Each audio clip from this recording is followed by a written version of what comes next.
Okay, Algebra 2.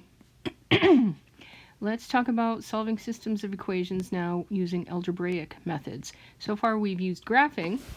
We've graphed linear equations and analyzed the point of intersection, whether or not there is one or whether or not there are infinitely many, or only one. So we got a little what over here. It's my new thing. It's a sassism. The what, how, applications, theorems, and the why of stuff we do in math. So the what in this case is using algebraic methods now to find the points in space where two lines intersect, or determine that the lines never intersect. The how is, well, we're going to solve linear equations, systems of linear equations that represent the lines being examined. So, and as I said, in this case now, starting today, we will use algebraic methods. The applications, there are lots actually. Financial models are probably the most applicable to most of you, or most people, because we all, have and spend money. But we'll look at a couple. And then the theorems, in this case, not a lot of theorems.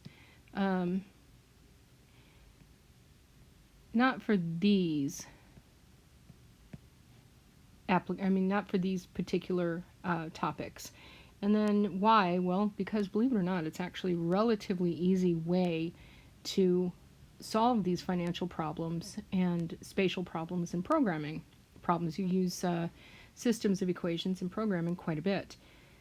So let's just jump right into substitution.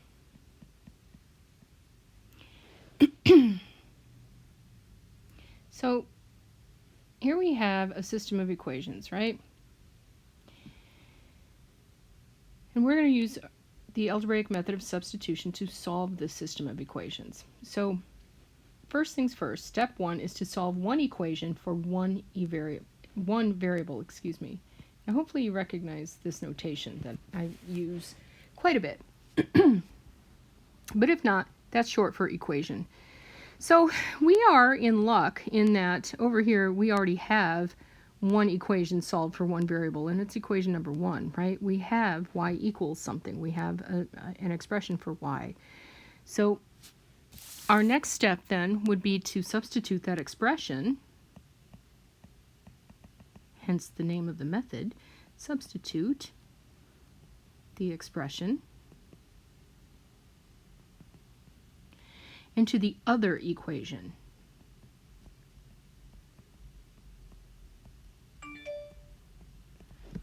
All right, well, let's do that then. So I'm going to substitute this expression, x plus 2, everywhere I see y in equation 2. All right, so let's rewrite equation 2. And we get x plus 2. That's our new y, right? Still equal to 8. We get 2x plus 2 equals 8. 2x equals 6, x equals 3. So now we have a value for one of our variables. So step 3, you might guess, is to substitute that value, there's that word again, into either of the other equations.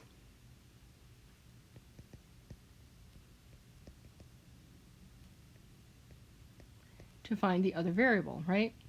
So let's just say, well, I like equation 1 because we have y equals 3 plus 2, right? We're going to substitute.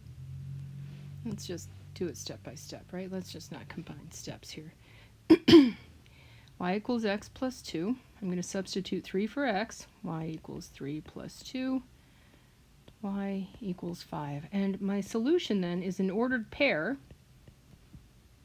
3, 5. And that's how I would expect you to write solutions when you're asked to solve a system of equation, because we need to understand at all times that this is a point in space, right, where two graphs or two lines intersect. All right, let's try another one. 2x plus y equals 6, y minus 8x equals 1. Step 1 is to solve one equation for one variable. Now, you can actually solve either one of these equations for either x or y. You just kind of have to analyze the equations and size up which one is going to be the easiest one for you to solve and which one is going to be the easiest expression for you to substitute once you have solved. So, I like this guy. I like equation 2 because if I add 8x to both sides, it's one step to solve for y, but also I get rid of a negative sign, and I don't have any negative signs in the expression that I'm going to substitute into equation 1. So my new equation 2 is going to be y equals 8x plus 1. I'm going to substitute that into equation 1.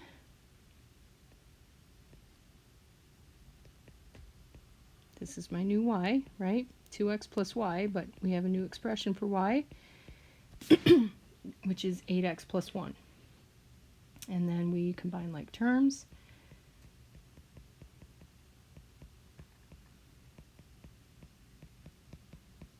And solve. And now we have x. So we can substitute 1/2 wherever we see x into either one of the equations to get y. And I'm going to choose 2. Y minus 8, for no apparent reason, by the way, just because.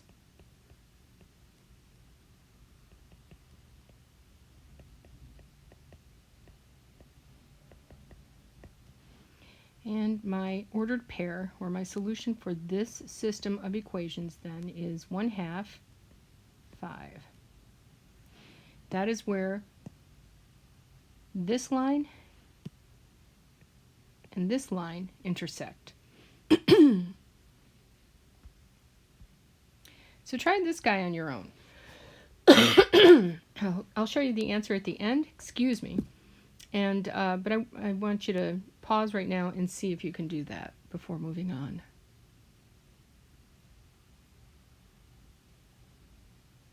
Meanwhile, all right, so let's talk now about elimination. I like lines. So the step 1 then with elimination is we want to line up our variables and our constants, which, as you see in this system, we already have. Our x's are lined up, our y's are lined up, and our constants are lined up.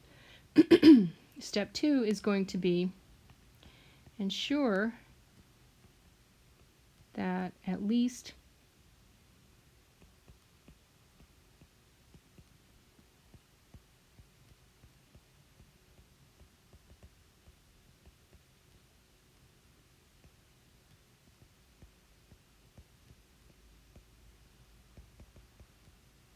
come on.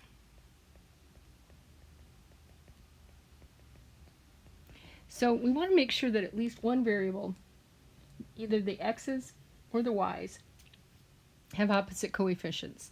And we have that actually already with our y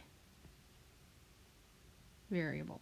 We have a plus 3y in equation 1 and a negative 3y in equation 2. And then step 3 is just to, once steps 1 and 2 have been satisfied, we move on to step 3 and we just add both equations.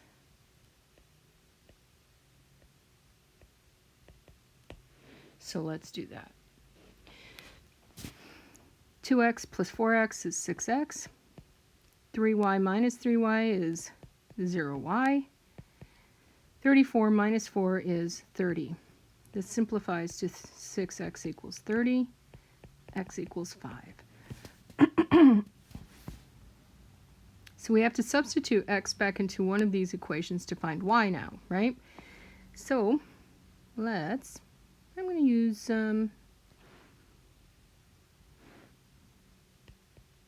equation 1. Oh, that's why. That's 2 times 5.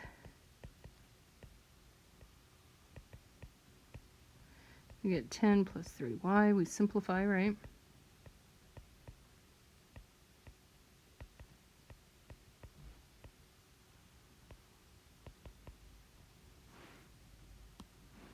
So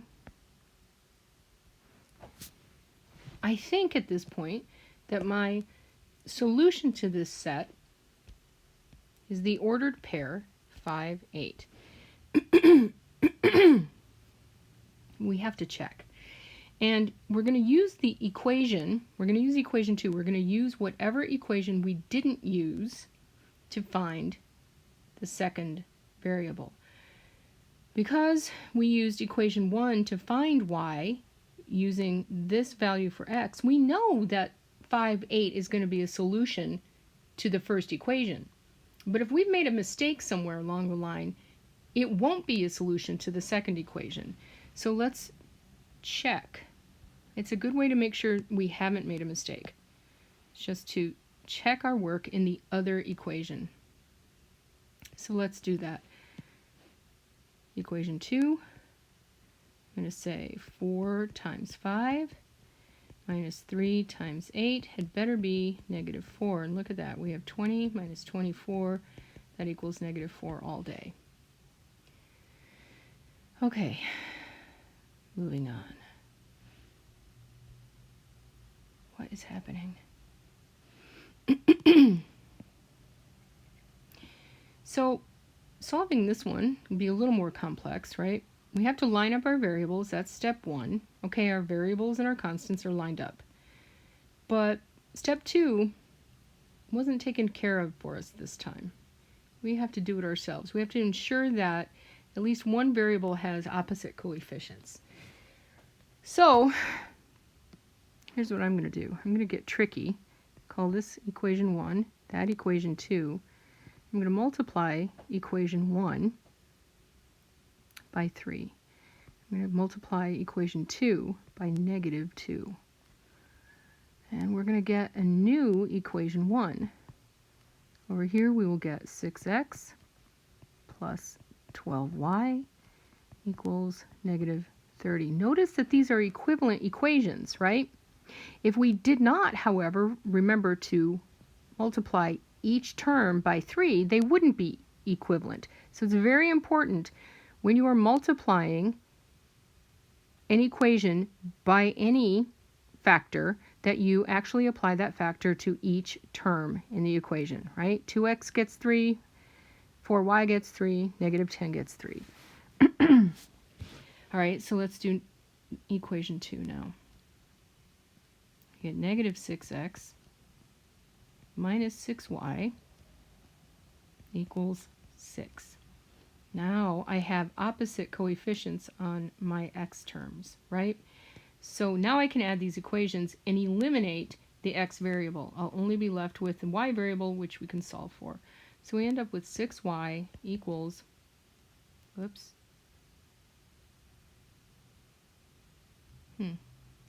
6y, equals negative 24, and y equals negative 4.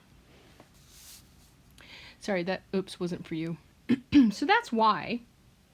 Now we need to find x.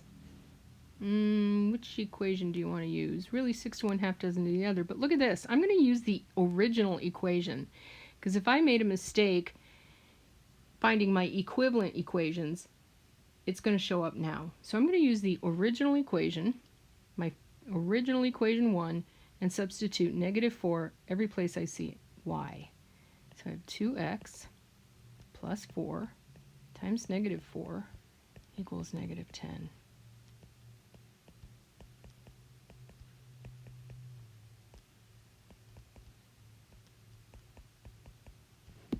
And now I have the ordered pair, 3, negative 4, which I hope is the solution. But I'm going to check it in the second equation. We used the first equation to find the second variable, so we have to check our values in the second equation, the one we didn't use to find the second variable. And I like pink for check. Pink is a good checking color.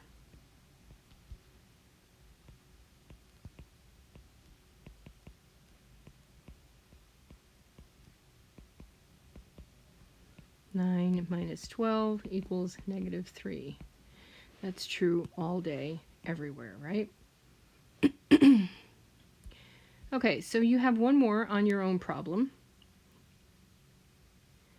and then you have answers.